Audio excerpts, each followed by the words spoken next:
মাননীয় সদস্য, প্রশ্ন যেটা আছে সেটা পড়বেন, আপনি নিজের থেকে অ্যাড করতে পারেন না। এখন আপনাকে পরে সম্পূরক প্রশ্ন যখন দেওয়া হবে তখন মনের মাধুরী মিশিয়ে কিছু অ্যাড করতে পারেন। মোহাম্মদ নুরুল আমিন, রংপুর 6। আসসালামু আলাইকুম রহমতুল্লাহ। মাননীয় স্পিকার, আপনাকে ধন্যবাদ। তারকাজনিত প্রশ্ন 2।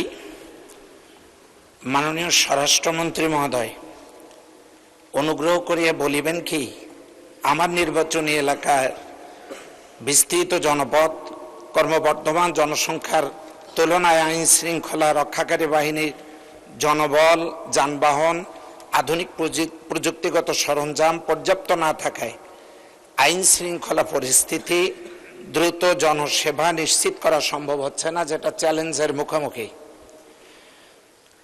পুলিশেরা, মহিলা পুলিশেরা বিভিন্ন বাসা বাড়িতে ভাড়া নিয়ে থাকছেন, তাদের জন্য ডরমেটরি নেই, বিশুদ্ধ খাবারের পানি নেই, তাদের পরিস্থিতি মোকাবেলার জন্য গাড়ি নেই, মাননীয় সদস্য, এমনকি অফিসারদের বসার চেয়ার নেই। মাননীয় সদস্য, এখন মাননীয় মন্ত্রী মহোদয় বলবেন কি, অনুগ্রহ করিয়া এগুলো সমস্যার সমাধানের কোনো পরিকল্পনা মন্ত্রী মহোদয়ের আছে কিনা? ধন্যবাদ মাননীয় স্পিকার। মাননীয় সদস্য, প্রশ্ন যেটা আছে সেটা পড়বেন, আপনি নিজের থেকে অ্যাড করতে পারেন না। এখন আপনাকে পরে সম্পূরক প্রশ্ন যখন দেওয়া হবে তখন মনের মাধুরী মিশিয়ে কিছু অ্যাড করতে পারেন। এখন মাননীয় মন্ত্রী। মাননীয় স্পিকার, আপনাকে ধন্যবাদ। মাননীয় সদস্যকেও ধন্যবাদ। পুলিশের জনবল বৃদ্ধি সংক্রান্তে বর্তমান সরকারের গৃহীত পরিকল্পনা নিম্নরূপ: নতুন 4000 এসআই নিরস্ত্র পদ সৃজন, নতুন 400 সার্জেন্ট পদ সৃজন এবং নতুন 10,000 কনস্টেবল পদ সৃজন। উল্লেখিত পদসমূহ সৃজিত হলে রংপুর জেলাতেও জনবল বৃদ্ধি পাবে।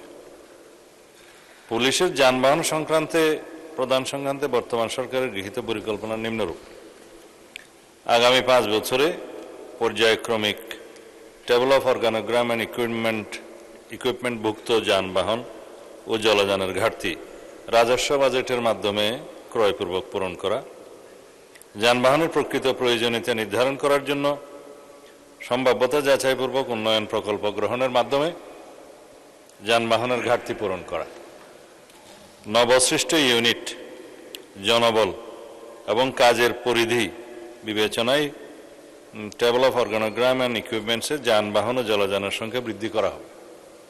পর্যায়ক্রমে মাঠ পর্যায়ের ইউনিট সমূহ প্রয়োজনীয় যানবাহন সরবরাহ করা হবে। ধন্যবাদ মাননীয় স্পিকার।